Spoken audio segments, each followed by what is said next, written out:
Hello, everybody. Welcome to another episode of my podcast. Today's podcast is on Metamorphosis, and as usual, I will begin this podcast with a quote. Any fool can know.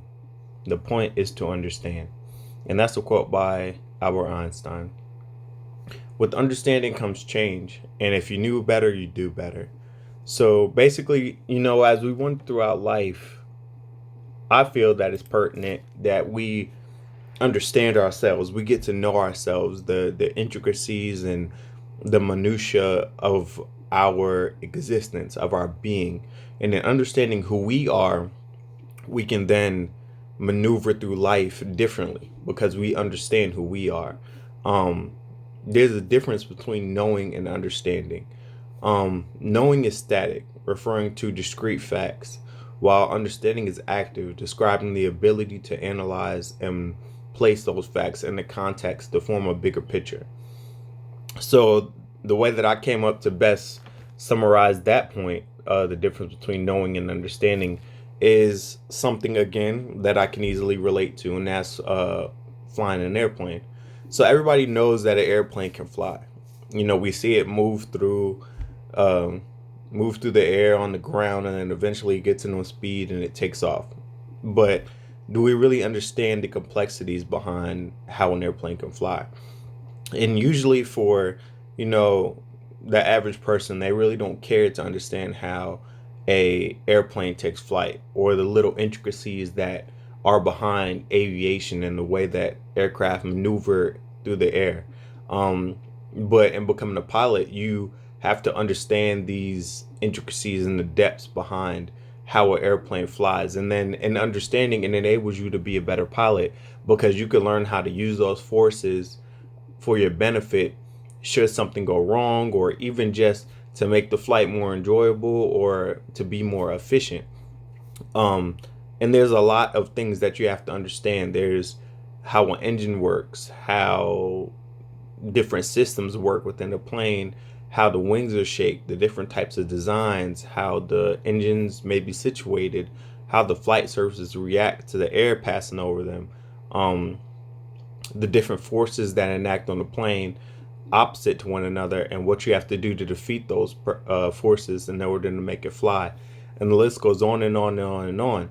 But again, through that understanding, it takes you to another level because instead of just knowing that if I do this, the aircraft will do this, now I understand, hey, if I do this, then in turn, this will happen, causing this to happen, which gives me my desired effect. So I understand the concept as a whole, and that goes for everything or anything that you're interested in. Like if you want to be an artist, you have to understand like different strokes, like shading. And I'm sure there's a whole lot more to it. I'm not a painter, so I wouldn't be able to go in depth. But anything that we are interested in, we need to have a understanding of what it means, what it is, and the truths about it. And it's no different with ourselves. I always talk about that life is a journey. Life is a journey. It's not a destination. And going throughout that journey, we best reach or achieve the goals that we desire by understanding ourselves. Because if we understand ourselves at the end of the day, when we face hurdles, when we face hardships or trials, we can understand who we are, our purpose, our drive, what motivates us, why are we doing this? All of those factors that we've discussed in previous podcasts will help us get through those hard times, those ebbs and flows in life, and help to push us through to the other side. I know something that I've been talking about a lot is that we need to be cognizant of our foundation. Like we need to be aware of who we are and what our purpose is at a like fundamental level.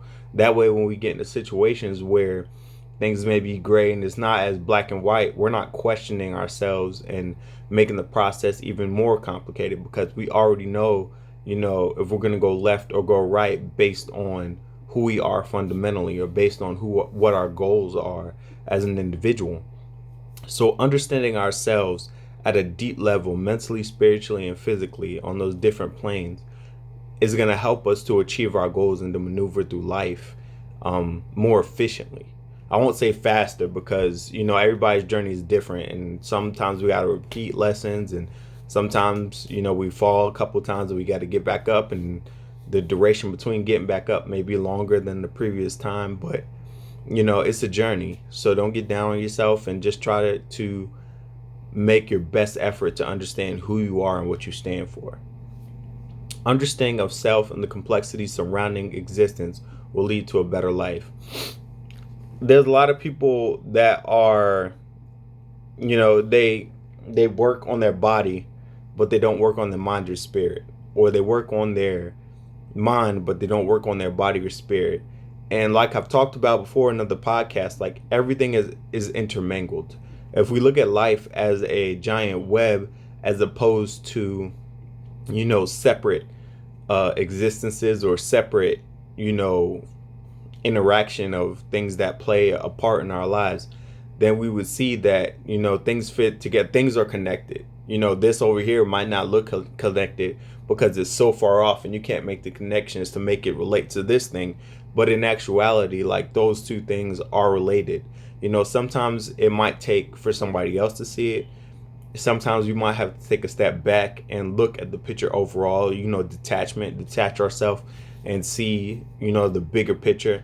But everything is related, and that's why when we understand ourselves, we got to really, or when we're seeking to understand ourselves, we have to really dig deep. I mean, like, super deep. Like, we have to go back to our childhood, our formative years. Like, what happened during your childhood that would maybe create a shift in your perspective, or create a reasoning or a rationale in your mind for you to think that this action was okay, or that you partake in this action. Sometimes you just develop habits out of trying to protect yourself from trauma, or ensure that a trauma that you felt won't happen again. I mean, there's a bunch of different circumstances, but because we're not all the same. But we have to understand those, and once we understand those, then we can deal with them on a daily basis, and we can correct them until it's not a deficiency anymore. Because sometimes our traumas and those deep-seated hurts, pains, and things that happened early in our lives, they can affect us through our lives, and in turn cause damage later on. Even though they're not currently present in our life, it happened when we were a child, it still could be something that damages us in our future. So we need to be stewards of our thoughts. We need to dig deep and be cognizant of what we do on a daily basis, the actions we take and why, the thoughts we think and why, because the conversations that we have with ourselves are one of the most important conversations that we'll ever have. And it all comes to understanding. You can go to a therapist, counselor, life coach, listen to different motivational speakers. You can read books, watch things on YouTube. YouTube's an awesome resource. I mean, there's a lot of ways that we can understand ourselves and that we can seek to understand ourselves. We just have to be, motivated to do it. We just have to be driven to understand ourselves, because understanding ourselves will ultimately help us to lead a better life. And again, just to reiterate, we have to understand our history, our traumas, our emotions, and everything that compiles who we are at this stage in life. We are who we are and what we are because of what we've experienced leading up to this point. If you've had a lot of failure in your life, you might think that, hey, I'm a failure. I'm always going to be a failure. And that causes you to self-sabotage or take actions that aren't, congruent with the goals that you want to achieve. So just something as little as that, like, I'm a failure. And it may play in the back of your mind. You might not be aware of it. It might be a subconscious thing, but we need to be aware of it. Like, the actions that I'm taking, how are they hurting me? Or how are they progressing me towards my future, towards my goal, towards my dreams? The lessons of the stages in life can best be taught by the caterpillar.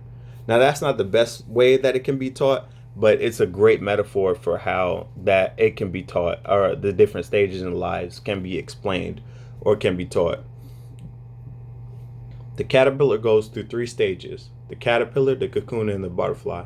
And in order to reach our full potential, we must grow through each stage. So, what I'm about to talk about is more internal, mental and spiritual. And it's possible for a person to develop fully and still have a caterpillar mindset. And it can even be a community as a whole. It could be a group of people. It doesn't have to be individualistic. I'm talking about the individual because it starts with the individual. The base part of a community or society or a culture is the individual.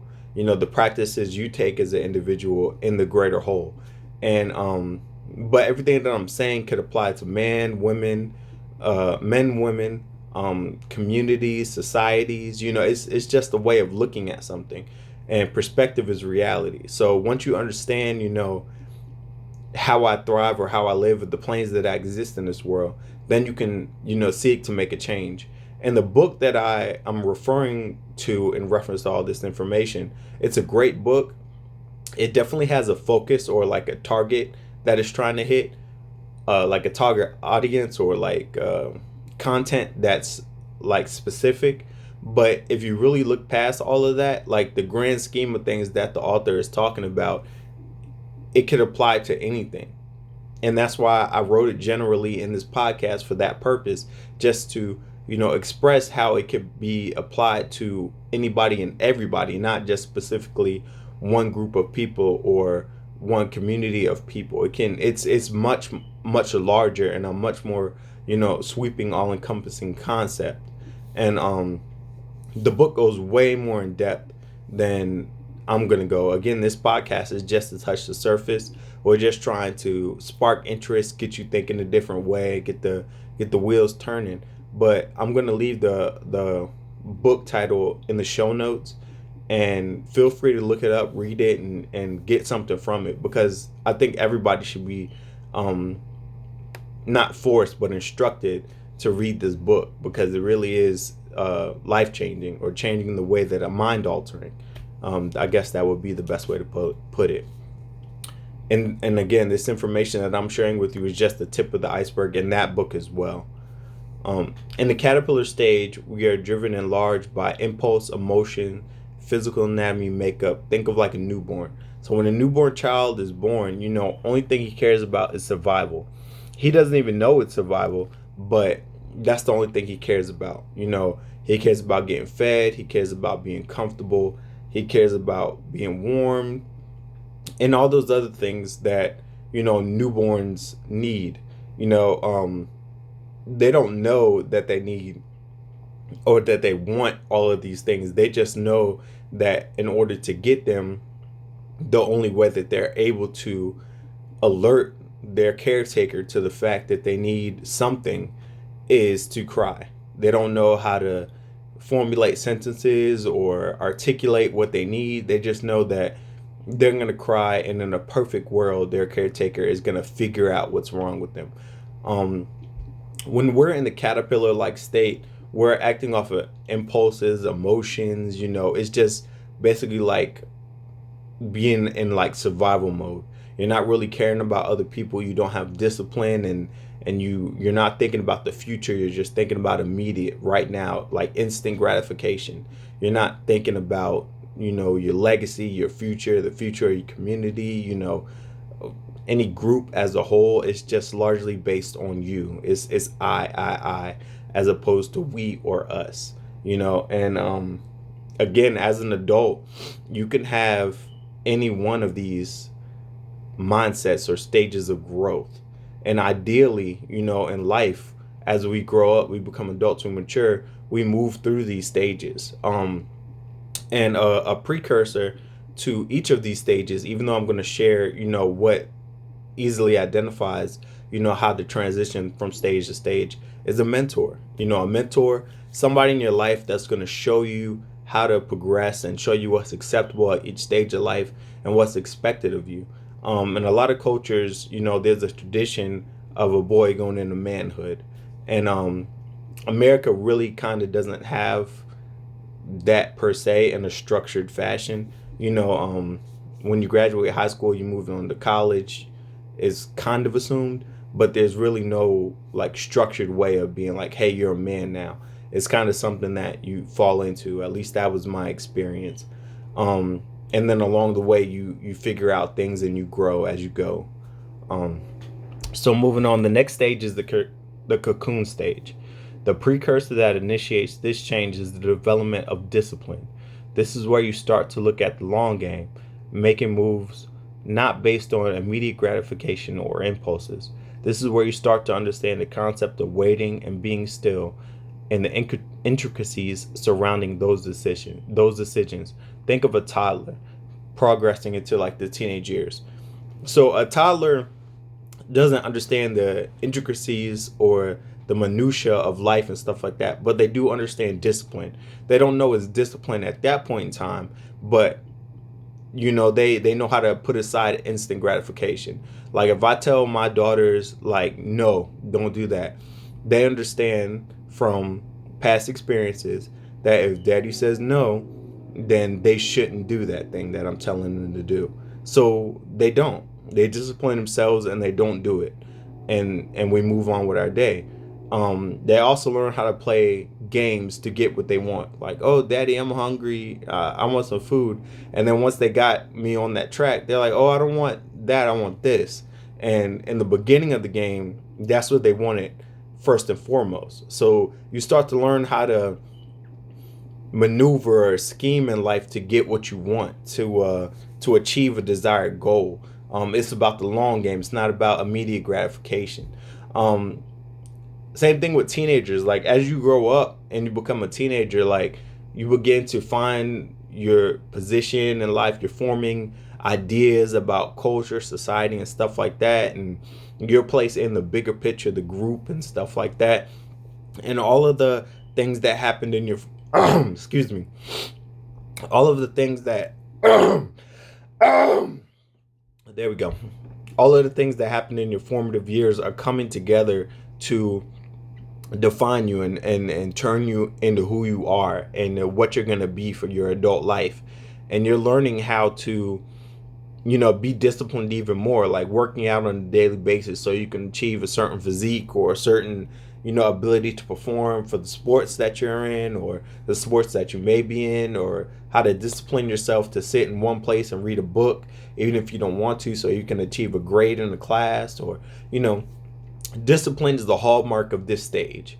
Like learning discipline helps to usher you into this stage where basically it sets a stage for rationale. So you get disciplined, the discipline leads to rationale, and then everything else encompasses you. And but through discipline and rationale, you're able to maneuver differently through life. And as you grow, you learn more. As you're a toddler, you start to formulate those ideas, and then you get practice at it. And then as you become older into your teenage years, you're getting better at it. You're probably proficient at it, especially playing games and stuff with your parents. And you're learning. You're just learning constantly, and through school and through life, and you're picking up those important lessons that are gonna make you who you're gonna be and who you want to be in the long run. And again, it's about understanding. So your understanding at this point in time is very superficial for most people. That doesn't include everybody because everybody's journey is different. So for most people, your understanding is superficial. But as you grow up, you get to the deeper levels and you raise your consciousness and your level of awareness, and you understand that it's more than just the outside or the external. There's internal factors that take a part in your life that you need to develop as well, and that maybe you need to give more attention to those as opposed to the physical realm that you've been focused on, and that the world largely teaches us to focus on. There's not enough emphasis placed, I feel, on developing your subconscious and the spiritual realm outside of like just spirituality or place, and going to a place and believing that's all that's to it. It's definitely deeper than that. And I'm learning too. I'm diving on a daily basis trying to figure out how deep this rabbit hole really goes. To all of my older heads who know, that's a reference to the Matrix. If you're younger and you don't know, ask somebody. But or Alice in Wonderland, even further back than that, than the Matrix. But it's all about understanding, and understanding takes time. You can't understand, stuff instantly. You can't come out the womb and then you're in the cocoon stage. You got to go through that caterpillar stage. You got to go through that newborn stage, and you got to go through that cocoon stage. It's just a natural progression of life, and hopefully, as you progress through life, in a timely manner, you will achieve the butterfly stage. And a lot of people are walking around on this earth that haven't achieved the butterfly stage. And there's a lot of people walking around this earth that have achieved the butterfly stage. The catalyst for change from the cocoon to release the individual into the butterfly stage is knowledge. The reasoning gained through discipline provides an environment for rationale to develop and helps to expand our consciousness. What is consciousness? Consciousness is awareness. And what is awareness? Awareness is the ability to see what really is and create an accurate picture of where you stand in space, time, and in relationships with others. We discussed relationships in a couple podcasts ago, and how important it is to understand the relationships we have with people and life in general. And being a butterfly, basically, you are aware of those relationships. Like this relationship serves me, this relationship doesn't. This relationship hurts me, this relationship doesn't. This relationship will help me get to my goal. This relationship may not, but it creates a release for me, so I need it all the same, because it's important to practice balance in life, yin and yang. You work hard, but you got to play hard. That's important. And like I said earlier in the podcast, we can gain knowledge of ourselves through reading books, talking to a therapist, talking to friends, talking to mentors, talking to life coaches.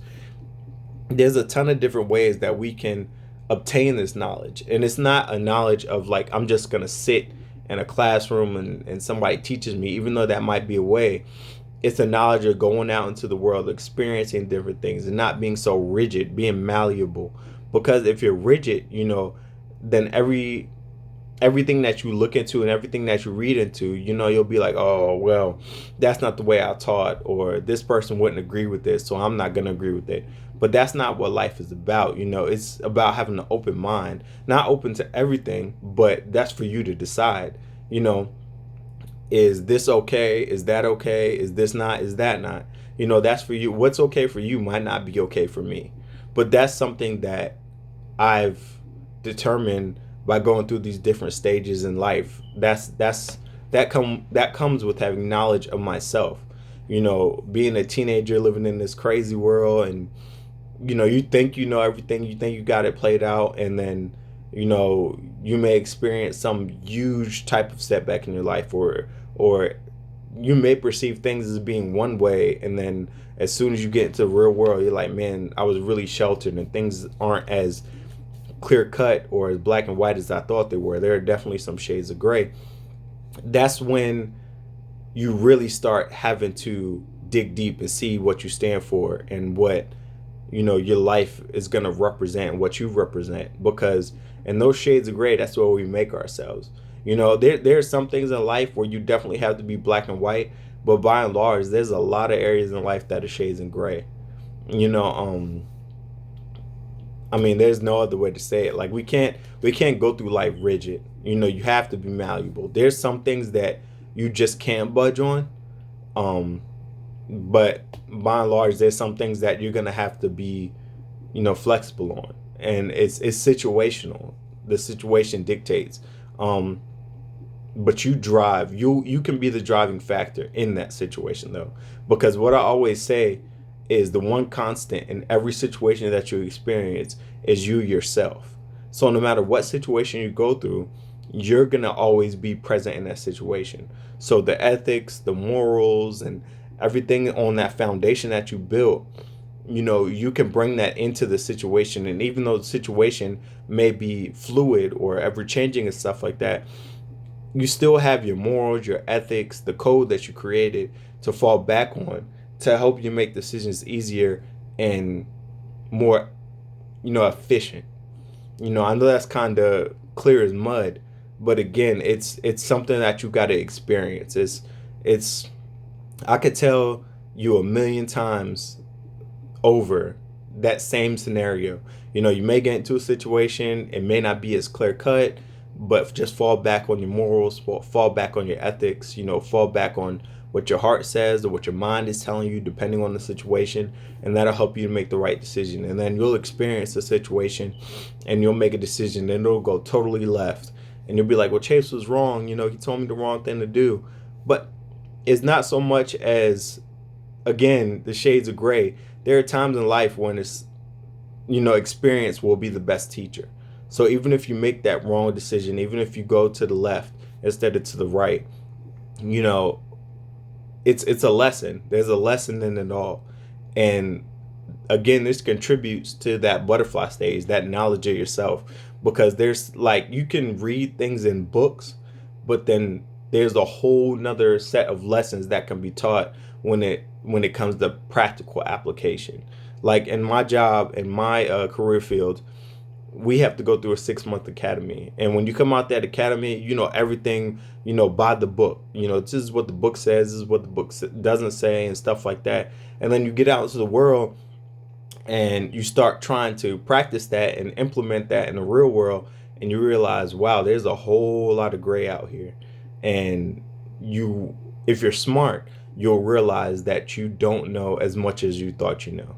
So you use that knowledge as a basis, but then you use everything that you learn when you're applying it practically as another basis. And then between those two, you create a reference point, and then your decision lies somewhere in between those two.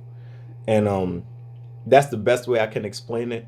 I'm sure there's a psychologist out there or a therapist that could explain it deeper than that, but I felt like that was a great analogy. I hope that you agree with me. Life isn't crystal clear, and life doesn't travel in a straight line.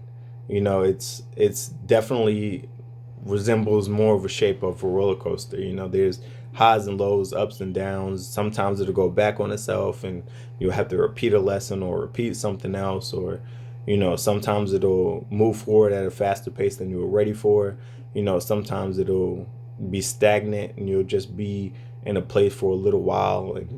But it's all about learning. Learn as much as you can at every stage in life that you're in, because we're bound to grow.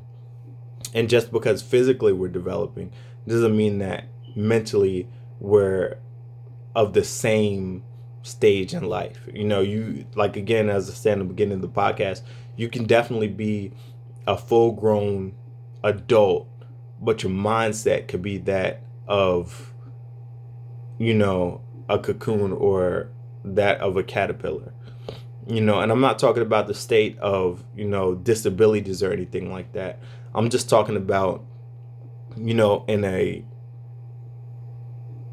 healthy human being without any disabilities. And I'm not saying people with disabilities aren't healthy, because they thrive and maneuver through life successfully every day. My grandfather being a prime example, and they inspire me because I look to a lot of people who have disabilities and see what they can do, and that motivates me. And that because I'm perfectly healthy, and I'm still able, I still have my downfalls and get down on myself. And those people that I look up to, they're just awesome. The things that they do are insane.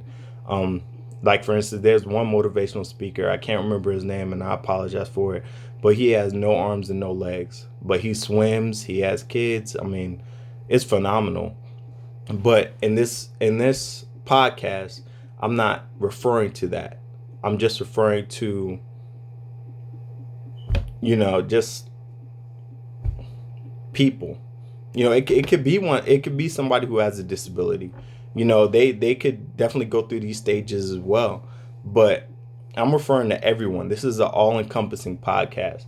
And I feel like we can all take a lesson from this. Just in reference to our mental state as we grow up. Are we stuck in that caterpillar stage but we're 40 years old? Are we stuck in that cocoon stage but we're 25 years old? Or are we at that butterfly stage and we're 21 years old? Because that could happen. That could definitely happen. It's just understanding. You have to understand, you have to be conscious of your surroundings, you have to be aware of who you are and how you exist in space time and your relationship with others, and how all of that stuff works together for your good.